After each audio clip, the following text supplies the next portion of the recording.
Hey everybody, T-Shirt Joe here, and I'm going to show you some of the DVDs I bought recently. Or just, you know what, you don't give a shit what DVDs I bought. Let's do something practical instead of showing you stuff I spent money on.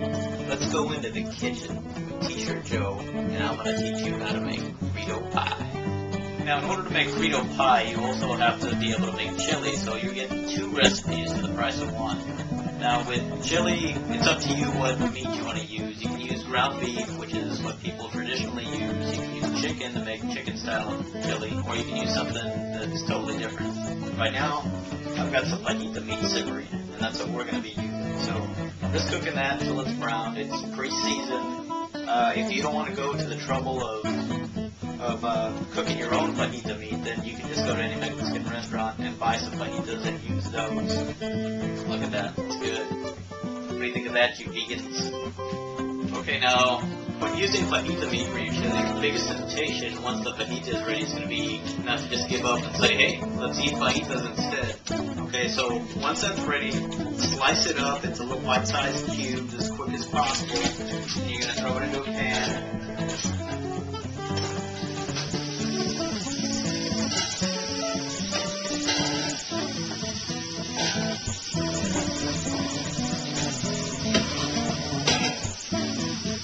And then you're going to add the rest of your ingredients here. I'm using HEB, just a cheap brand of tomato sauce, and since I'm making a lot of this, I'm doubling up the recipe you would normally make for, say, like 4 servings or so. So I'm going to be using 4 cans of tomato sauce.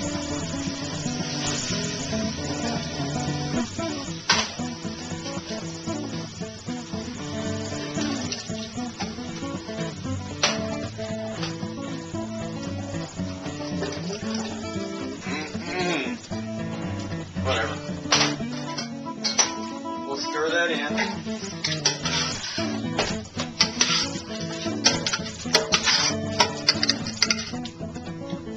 Then we'll add some beans. Usually the recipe for chili will call for pinto beans. I prefer to use ranch style beans and just add some of that heat. We've got the jalapeno pepper style ranch style beans. So let's throw that in there as well.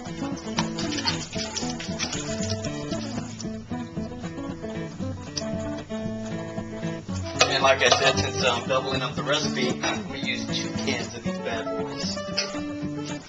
And yes, this does make quite a bit of food.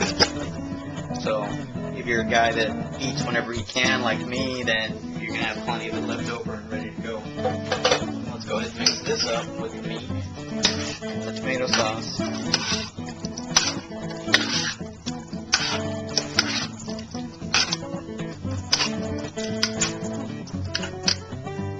And then we're going to add some chili powder. I just got some basic McCormick chili powder because you can find this just about anywhere, no matter where you're at in the U.S. But once again, I got the hot seasoned one. I'll add that in there. And once again, since I'm doubling up, I'm using 2 packages. And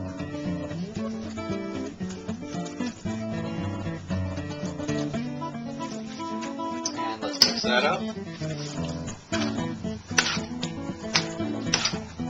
This you gotta mix in there real good so you're not biting into like little clumps of the powder on its own.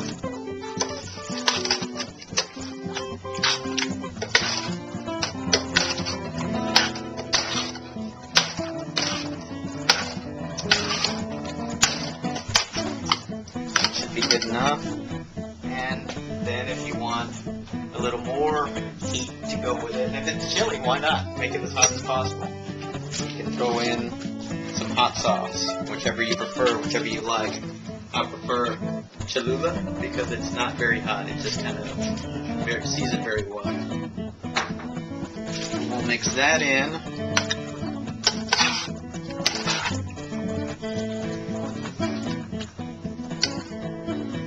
Set the heat to about medium, and we're going to let it simmer until it's ready to eat. Okay, and then after your chili is simmered and is ready to eat for about 15-20 minutes, depending on what kind of heat you use, you're ready to add the ingredient that makes it Frito-Pie. Fritos. Toss those in the bowl.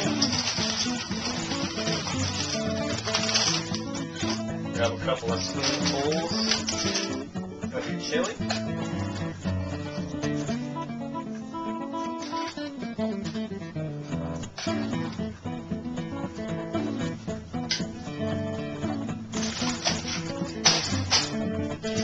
Add some cheese.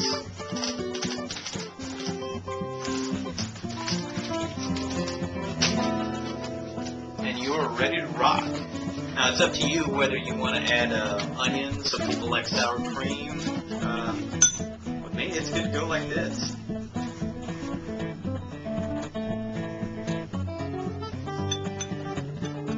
Oh yeah.